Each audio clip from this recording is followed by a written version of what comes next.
Dear students, good morning. Today's class is comprising of the four, sub-classes. Number one is essential medicine. Number two is herbal medicine, and three is fixed dose combination, and number four is OTC. I will mention in this class first three, then OTC will be given to you separately. This will be YouTube, and I hope that you will understand this, and then I will give you some questions so that you'll come to know about the concepts of these all four parameters. Now, the concept of the essential medicine. What is an essential medicine? Essential drugs are those that satisfy the healthcare needs of the majority of the population. This is the definition of the, essential drugs, and should be available at all times in adequate amounts, in the adequate dosage form, and history of the WHO model list of essential drugs. In 1977, first model list published where 200 active substances were there. List is revised every 2 years by WHO expert committee. Last essential drugs list was established in the year 2019. And great importance for developing countries, it is the development of the treatment guidelines and essential formulations. It is a comprehensive national drug formulary, and there is a strategy to drug procurement and supply, and drug financing and drug donations. Research priorities for drug use is also in it, and drugs needed for the specific disease. Guidelines for the establishing a national program for essential drugs. National Drug Regulatory Authority should be established. National Drug and Therapeutic Committee (NDTC) should be, established. Committees including, people from medical, clinical pharmacology, pharmacy, public health fields, also from other appropriate healthcare, fields are being selected for this effort. And the generic nature should be used for all drugs, and there should be a concise, accurate, and comprehensive drug information should be prepared. Stability and bioavailability should be assured. Efficient administration of the supply, storage and distribution of drugs, management of the stocks, and elimination wastes also should be, inferred in this, essential drugs. Criteria for the selection of the essential drug is very well defined. Pattern of the prevalent disease and treatment facilities, level of training and experience of the personnel, financial resources available in the country, genetic, demographic, and environmental factors are very important. Evidence-based and not situational-based should be there. Selected drugs should have adequate data on their efficacy and safety. Performance of drugs in general has been proved in a variety of medical settings, available in adequate quantities and in the dosage form that is recommended by the NDTC. Assured quality, stability, and bioavailability should be given stress. Two or more drugs having same quality, stability, and bioavailability, choice on the basis of the efficacy, safety, quality, price, and availability should be first priority. Cost and issue, unit cost of the drug alone should not be considered. Cost of the total treatment cost-benefit ratio should also be considered.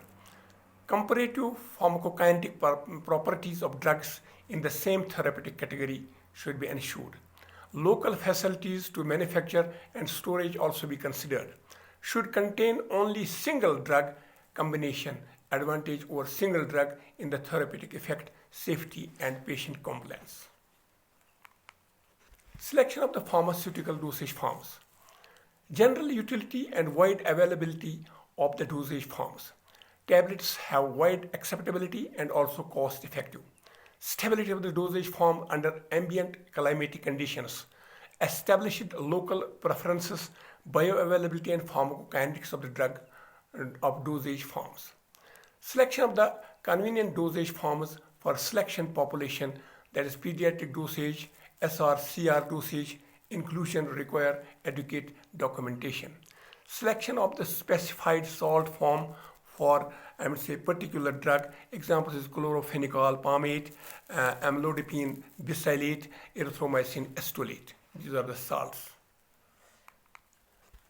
Quality assurance and WHO certification scheme is very important.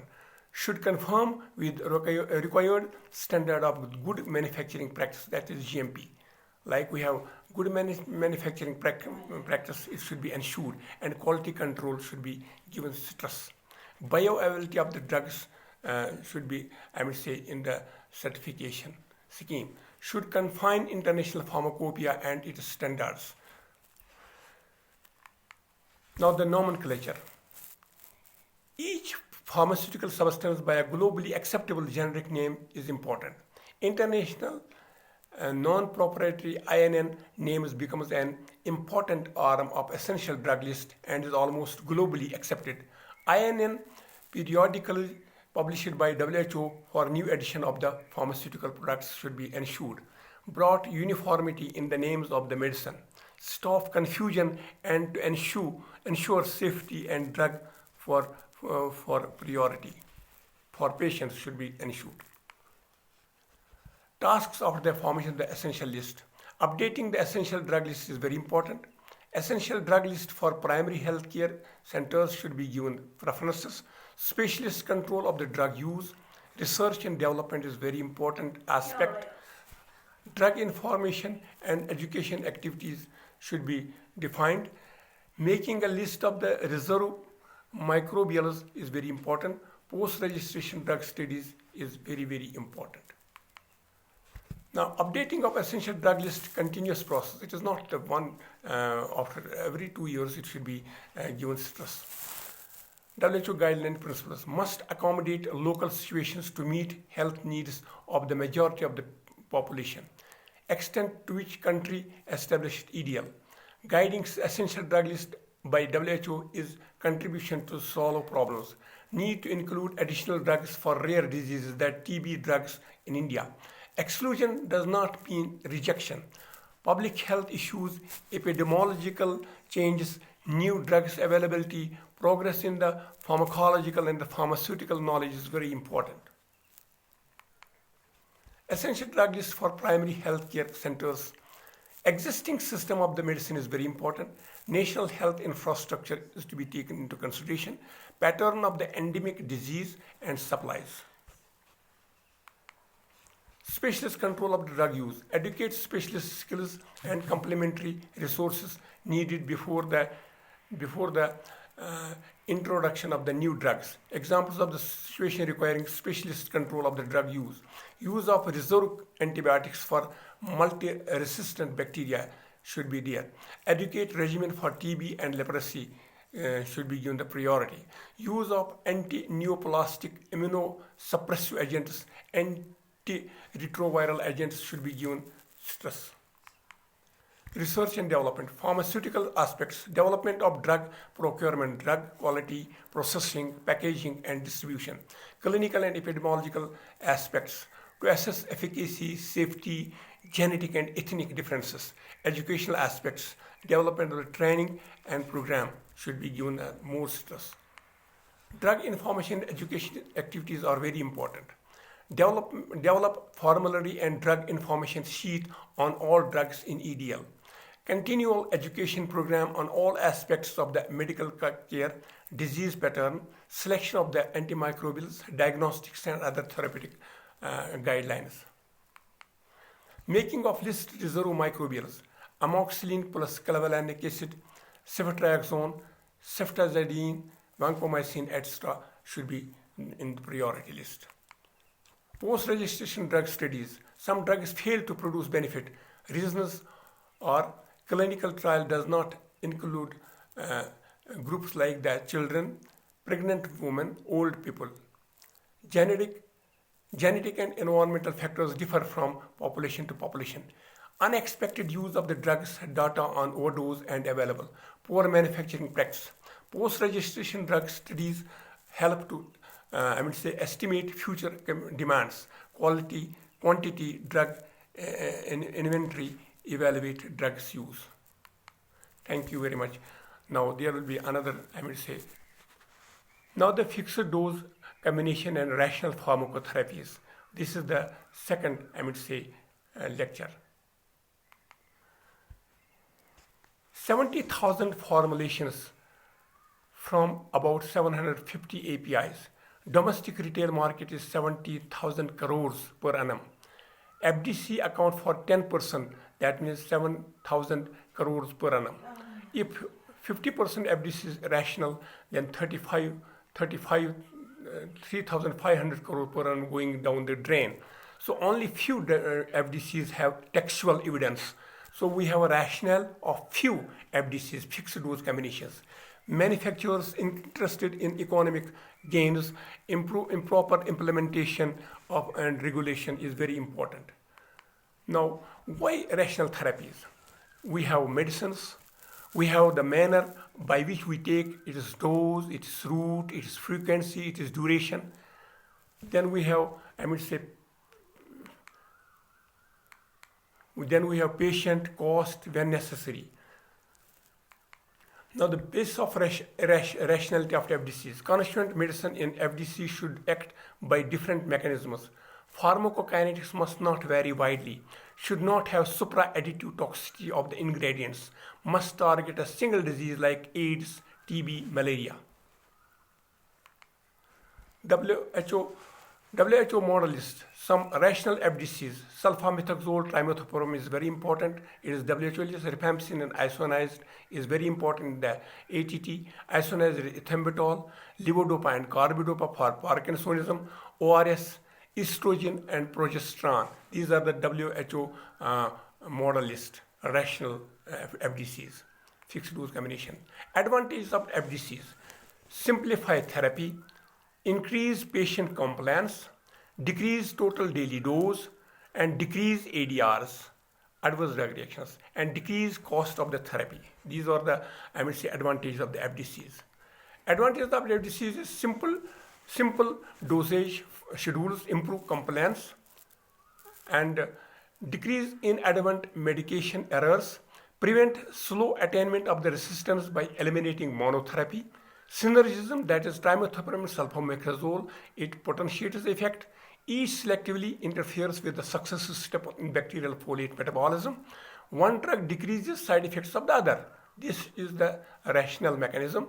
One drug decreases abuse potential of the other drug. That excessive use of the antidiarrheal narcotic diphenoxylate is discouraged by side effects of the atropine in the FDC.